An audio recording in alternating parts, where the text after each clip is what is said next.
Je voudrais lancer un appel à mon cadet, le président du Sénégal, et à notre doyen, le président de la Côte d'Ivoire.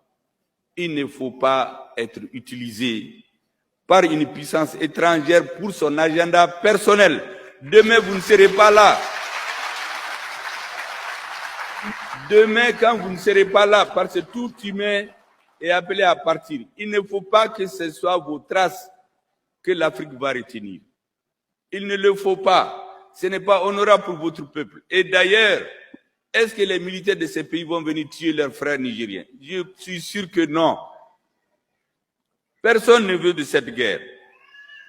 Moi, j'étais surpris un peu récemment par une sortie de mon cadet Macky Sall. Vous savez, en 2018-2019, moi je suis beaucoup. Macky Sall a une conférence sur la paix au Sénégal, s'est interrogé.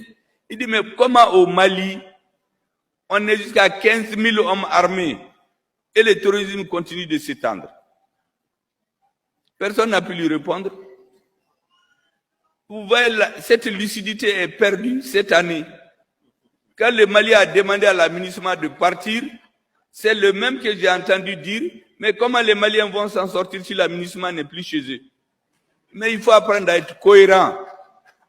Vous savez, quand on dirige les pays, on travaille pour l'histoire. Il faut penser à ce qu'on laisse. Il faut penser à son héritage politique. Le doyen, vous faites bagner, les gens disent ce qu'ils veulent de lui. Chacun a son opinion.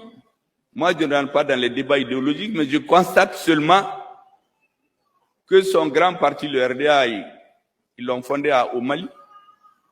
Mais plus, vous savez, à la veille de ce qu'on appelle la démocratisation, vous faites Bagné a dit aux Européens, il les a mis en garde, qu'ils sont en train d'exploiter l'Afrique, mais qu'un jour viendra, dans 40 ans, dans 50 ans, on est aujourd'hui peut-être à 50 ans, que les Africains n'accepteront plus ce que les Européens sont en train de faire. C'est Oufette qui a dit ça devant des Européens. Et Oufette leur a dit qu'un jour viendra où on discutera non de l'acier, non du prix des minerais de fer avec les Africains, mais du prix de l'acier. C'est très important.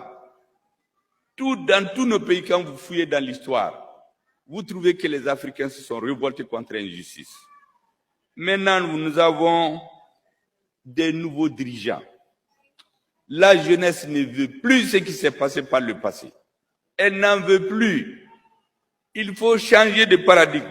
Il faut que le prix du cacao soit fixé à Abidjan, au Ghana désormais, et non à Londres ou à Paris. Il faut que le prix de l'or soit fixé au Mali, en Afrique du Sud, et non à Londres ou à Paris. Il faut que le prix du cobalt et des matières rares se fixe au Congo, et non à Paris ou à Londres ou à Bruxelles. C'est pour ça que nous nous battons. Je dis donc aux Nigériens pour terminer, tenez bon, vous n'êtes pas seuls.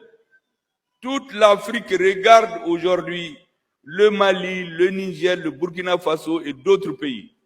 Je comprends que pour des questions de sécurité, nos amis européens vont dire à tel ou tel chef d'État, attention, il ne faut pas que ça prospère au Niger, sinon ça serait votre tour. Mais ça, c'est une façon non historique de voir la situation. Un président qui travaille bien, il s'entend avec son armée, il n'y aura pas de problème. Mais un président qui vient dire à son armée de baisser les armes, parce que les terroristes sont plus forts que lui. On appelle les gens pour vous aider, le terrorisme s'étend. Mais l'armée est obligée de prendre ses responsabilités. Et je finis par vous dire que l'armée ne peut pas à elle seule prendre une situation en main. Il lui faut être avec son peuple. Les Nigériens sont majoritairement aujourd'hui pour le changement. Le prix de l'uranium, pourquoi on ne le fixe pas au Niger? Au lieu de prendre seulement l'uranium au partir. La Guinée, c'est un scandale géologique. Pourquoi on ne fixe pas le prix des matières premières là-bas? On vient seulement prendre dans des bateaux et aller le fixer ailleurs. Nous n'en voulons plus. Donc vous êtes nos ambassadeurs. Dites aux Africains, nous ne sommes contre personne. On n'est pas contre les Français, on n'est pas contre les Américains. Nous avons des amis, nous avons des citoyens maliens qui ont la double nationalité. C'est que nous voulons qu'on nous traite d'égal à égal, qu'on nous respecte et rester conforme aux 3 principes que notre président Assimi Goïta a